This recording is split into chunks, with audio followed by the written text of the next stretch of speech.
Hello everyone, welcome to the Nimbus Academy for IAS. I hope you're doing well. And today in continuation with your HCS 2026 Simplified Indian History Series, जो हमारा topic of discussion रहेगा वो रहेगा part 4 of social and religious reform movements. तो आज की class में हम डिस्कस करेंगे कुछ एक इंपॉर्टेंट ऑर्गेनाइजेशंस को और सोसाइटीज को जो social and religious reform movement से रिलेटेड है। अगर हम बात करते हैं 19th सेंचुरी की, तो इसमें जो सबसे पहले हम डिस्कस करेंगे जिस सोसाइटी को, वो है आपके पास सेवा सदन। अगर हम बात करें सेवा सदन की, तो इसकी स्थापना हमें 1908 में देखने को मिलती है। और इस स्थापना का उद्देश्य क्या होता है, तो बात करें उद्देश्य की, तो उसका उद्देश्य होता है महिलाओं का सामाजिक उत्थान। तो अगर हम इंपॉर्टेंट पॉइंट्स की बात करें जो हमें सेवा सदन से ध्यान में रखने हैं प्रीलिम्स के पर्सपेक्टिव से, तो पहला पॉइंट आपको यही ध्यान रखना है कि इसकी स्थापना हमें कब देखने को मिलती है और किसके द्वारा इसकी स्थापना की जाती है। तो इसकी स्थापना है जो आपके पास बहरमजी एम मलबारी हैं, उनके द्वारा इसकी स्थापना की जाती है सेवा सदन की 1908 बॉम्बे में with the help of another personality जिनका नाम है दीवान दयाराम गिदुमल। तो इनके द्वारा 1908 में बॉम्बे में जो आपके पास सेवा सदन है उसकी स्थापना की जाती है। ऑब्जेक्टिव क्या है, तो जैसा मैंने आपको बताया, upliftment of the exploited and the discarded women in the society. इस उद्देश्य से इसकी स्थापना की जाती है। और इसी सेवा सदन, या अगर हम बात करें बहराम जी एम मलबारी हैं, उन्हीं के एफर्ट्स का हमें नतीजा देखने को मिलता है enactment of the age of consent act of 1891। बहुत ही इंपॉर्टेंट पॉइंट है आपके लिए, क्योंकि ये यहां से आपके पास कई बार एग्जाम में क्वेश्चन पूछे गए हैं। तो इन्हीं के एफर्ट्स की वजह से हमें एनेक्टमेंट देखने को मिलती है एज ऑफ कंसेंट एक्ट 1891 की, जिसके द्वारा जो मिनिमम एज है फीमेल्स की मैरिज के लिए उसको 10 साल से बढ़ा के 12 साल कर दिया जाता है। तो अपने समय के हिसाब से ये काफी प्रोग्रेसिव हमें स्टेप देखने को मिलता है। तो इस एक्ट के अंदर क्या किया जाता है, जो वीमेन की मैरिज की एज है उसको 10 साल से बढ़ा के 12 साल कर दिया जा रहा है। इंपॉर्टेंट पॉइंट है, आपको ध्यान में रखना है। इसके अलावा ये वीमेन की जो अपलिफ्टमेंट है उससे रिलेटेड जो वेरियस इश्यूज हैं उसके बारे में बात करता है। फॉर एग्जांपल ये हमें अगेंस्ट देखने को मिलते हैं चाइल्ड मैरिज के, इनके द्वारा प्रमोट किया जाता है विडोरी मैरिज को, और साथ साथ में ये प्रमोट करते हैं वीमेन के एजुकेशन कॉज को।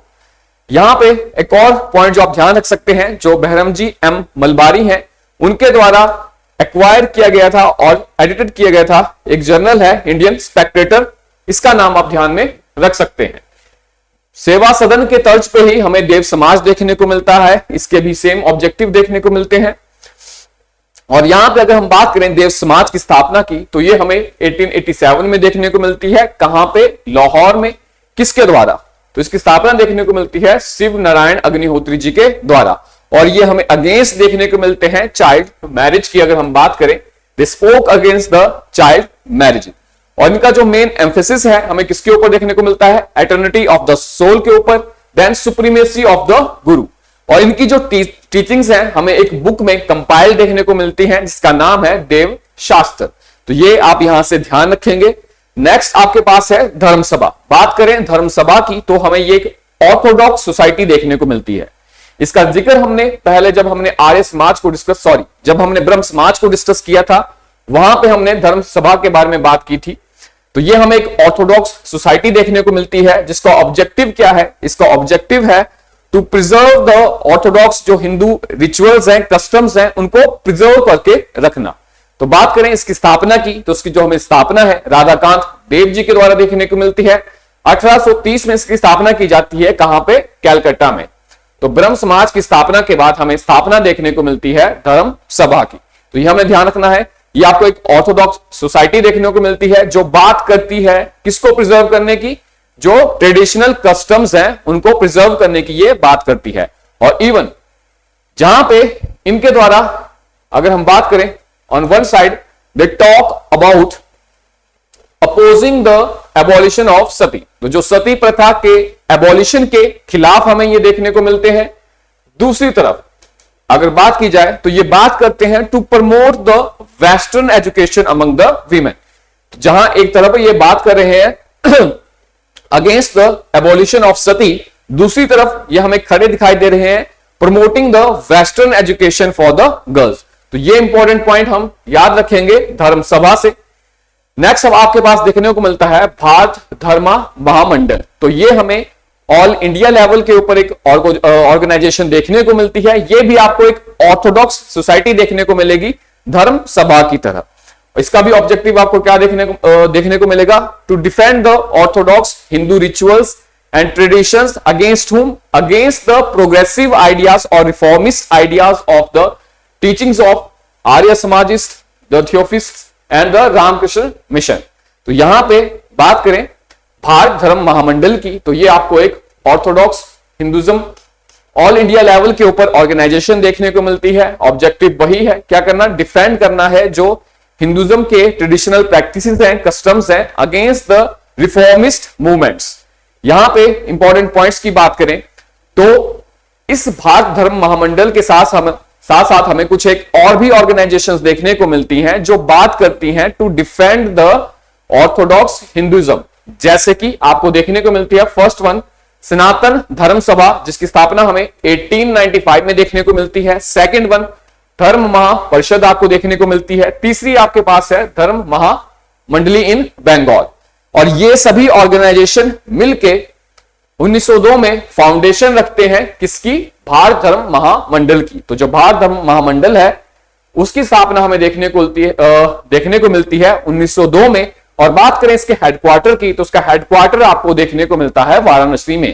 तो ये पॉइंट हमने ध्यान रखना है। इसके साथ में ही ये जो आपके पास भारत धर्म महामंडल है ये बात करता है for the proper management of the Hindu religious institutions. इसके साथ साथ में ये बात करता है हिंदू एजुकेशन को प्रमोट करने की।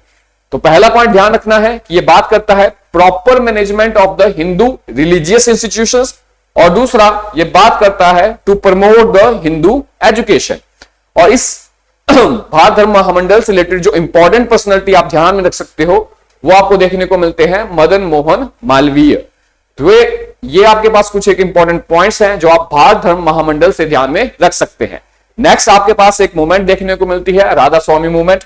बात करें राधा स्वामी मूवमेंट की तो ये हमें एक स्पिरिचुअल रिफॉर्म मूवमेंट देखने को मिलती है और इसके संस्थापक आपके लिए प्रीलिम्स के पर्सपेक्टिव से बहुत इंपॉर्टेंट हो जाते हैं।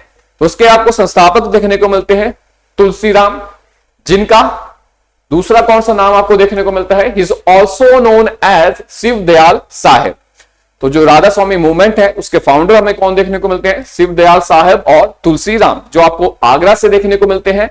और इस मूवमेंट की नींव 1861 में रखी जाती है, कहां पे, आगरा में। तो ये पॉइंट आप यहां से ध्यान में रख सकते हो। बात करें राधा स्वामी मूवमेंट के की प्रिंसिपल्स की, तो ये बिलीव करते हैं वन सुप्रीम बीइंग में, सुप्रीमेसी ऑफ द गुरु। तो ये पॉइंट आप यहां से ध्यान रख सकते हैं। इसके साथ साथ में उनका मानना यह है कि to attain the spiritual attainment there is no need for the renunciation of the worldly life. तो जो सांसारिक जीवन है उसको त्यागने की जरूरत नहीं है अगर आपको स्पिरिचुअल अटेनमेंट हासिल करनी है। इसके अलावा नेक्स्ट यहां से जो इंपॉर्टेंट पॉइंट हम ध्यान रख सकते हैं कि ये जो पर्टिकुलर सेक्ट है it has no belief in temples, shrines and sacred places. तो जो मंदिर है या इंपॉर्टेंट श्राइन्स हैं आपके पास या इंपॉर्टेंट पवित्र प्लेसेस हैं उनमें इनका कोई बिलीफ नहीं देखने को मिलता है। लेकिन दूसरी तरफ ये बात करते हैं on the necessary duties, work of faith and charity and service and prayer. तो ये इंपॉर्टेंट पॉइंट्स हैं राधा स्वामी मूवमेंट के। देन बात करें नेक्स्ट हमें देखने को मिलती है श्री नारायण गुरु धर्म परिपालन मूवमेंट। तो ये हमें एक important social and religious reform movement देखने को मिलती है और पर्टिकुलरली ये आपको कहां देखने को मिलेगी, तो ये हमें देखने को मिलती है एजवास ऑफ केरला करके एक कम्युनिटी है आपके पास जो हमें केरला में देखने को मिलती है। ये आपको एक one of the largest community देखने को मिलेगी केरला में। और ये आपके जो हिंदू रिलीजन है उससे रिलेटेड ये हमें कम्युनिटी देखने को मिलती है। बात करें इनके प्रोफेशन की तो ये मेनली आपको एंगेज देखने को मिलेंगे टॉडी टैपिंग में। तो टॉडी टैपिंग के प्रोफेशन में हमें ये कम्युनिटी देखने को मिलेगी और इनको जनरली कंसीडर किया जाता है untouchables. They are considered untouchables. तो इन्हीं की अपलिफ्टमेंट के लिए किनकी, जो आपके पास एजवास है, एजवास कम्युनिटी है केरला की, उन्हीं की अपलिफ्टमेंट के लिए हमें श्री नारायण गुरु धर्म परिपालन मूवमेंट देखने को मिलेगी। तो यहां पे इंपॉर्टेंट पॉइंट्स की बात की जाए तो एक तो आपको ये रीजनल मूवमेंट देखने को मिलती है केरला में। किसके द्वारा इसकी शुरुआत की गई थी? श्री नारायण गुरु स्वामी के द्वारा इसकी स्टार्ट हमें देखने को मिलता है। और कहां पे ये आपको देखने को मिलेगी? तो केरला में हमें देखने को मिलेगी। केरला की कौन सी कम्युनिटी की अपलिफ्टमेंट की ये बात कर रही है? तो जो आपके पास एजवास कम्युनिटी है। और इस मूवमेंट से रिलेटेड आपको एक और इंपॉर्टेंट पर्सनैलिटी देखने को मिलेंगे, जो हमें एक फेमस पोइट देखने को मिलते हैं जिनका नाम है कुमारन आसान। तो कुमारन आसान हमें एक डिसाइपल भी देखने को मिलेंगे नारायण गुरु से, और जो रिलेटेड है दिस पर्टिकुलर मूवमेंट। और यहां पे जो इंपॉर्टेंट पॉइंट हमें ध्यान में रखना है कि 1889 में हमें फाउंडेशन देखने को मिलती है अरुविपुरम क्षेत्रा योगम की, जो बात करता है एजवास की अपलिफ्टमेंट की, चाहे वो सोशल अपलिफ्टमेंट हो, चाहे वो आपकी इकोनॉमिक अपलिफ्टमेंट हो, या एजुकेशन की बात हो अमंग द एजवास कम्युनिटी। तो उससे रिलेटेड हमें 1889 में इसकी फाउंडेशन देखने को मिलती है। देन नेक्स्ट पॉइंट हम यहां से जो ध्यान रख सकते हैं वो है अरुविपुरम श्री नारायण गुरु धर्म परिपालन योगम की रजिस्ट्रेशन देखने को मिलती है हमें 1903 में। इंपॉर्टेंट पॉइंट है 1903 में। और इसके जो आपको चेयरमैन देखने को मिलेंगे श्री नारायण गुरु। और वहीं पे अगर जनरल सेक्रेटरी की बात की जाए तो जो उनके इंपॉर्टेंट डिसाइपल थे, जो एक हमें फेमस पोइट देखने को मिलते हैं कुमारन आसान, ये हमें इसके सेक्रेटरी देखने को मिलते हैं। तो ये बात करती है, रेज करती है several issues related to the Ezhava community. Next आपके पास जो मूवमेंट है हमारे पास, दैट इज वोकालिका संघा। तो वोकालिका संघा बात करता है एक पर्टिकुलर कम्युनिटी की अपलिफ्टमेंट की, और उस कम्युनिटी का नाम है वोकालिका कम्युनिटी, जो हमें मैसूर यानी कि कर्नाटका में देखने को मिलती है। तो ये बात करती है for the upliftment of this particular community. तो यहां से हमने यह ध्यान रखना है कि ये आपको एक एंटी ब्राह्मण मूवमेंट देखने को मिलती है। 1905 में इसकी हमें फाउंडेशन देखने को मिलती है। और कहां पे पर्टिकुलरली आपको ये मूवमेंट देखने को मिलेगी? मैसूर में 1905 में। तो जो आपके पास वोकालिका कम्युनिटी है वो हमें मेनली एंगेज देखने को मिलती है एग्रीकल्चर में। एग्रीकल्चर से रिलेटेड हमें एक इंपॉर्टेंट कम्युनिटी देखने को मिलती है। उसकी अपलिफ्टमेंट के लिए, उसके राइट्स को सिक्योर करने के लिए वोकालिका मूवमेंट आपको देखने को मिलेगी कर्नाटका वाले रीजन में। देन नेक्स्ट मूवमेंट हमारे पास है जस्टिस मूवमेंट। तो जस्टिस मूवमेंट भी हमें देखने को मिलती है to secure the rights of non Brahmin communities in the Tamil Nadu.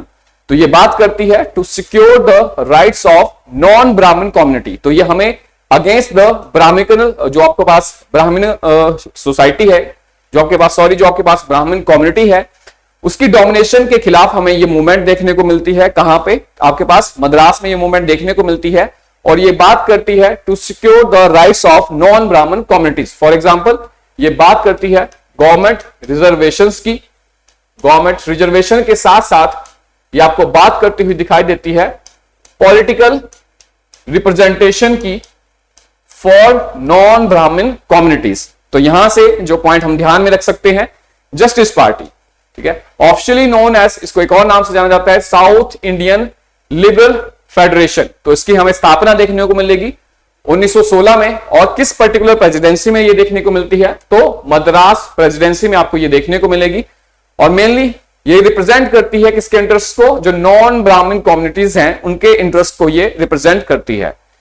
और इसकी जो फाउंडेशन है, फाउंडेशन से रिलेटेड जो इंपॉर्टेंट पर्सनैलिटीज आप ध्यान रख सकते हो, टीएम नायर, दूसरे हैं पी त्यागराज चेट्टी, और तीसरे हैं मुदलियार।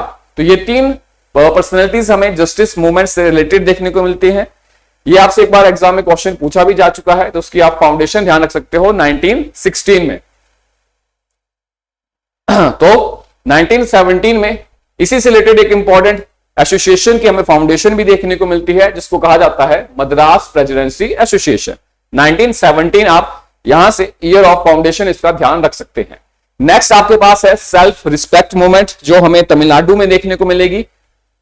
और ऑब्जेक्टिव क्या है? जो लोअर क्लासेस हैं आपके पास सोसाइटी की, उनके अंदर जो सेल्फ रिस्पेक्ट की भावना है उसको प्रमोट करना, सोशल इक्विटी को प्रमोट करना और रैशनलिज्म को प्रमोट करना among the lower classes of the society, जिनके खिलाफ हमें डिस्क्रिमिनेशन देखने को मिलता है हमारी सोसाइटी में।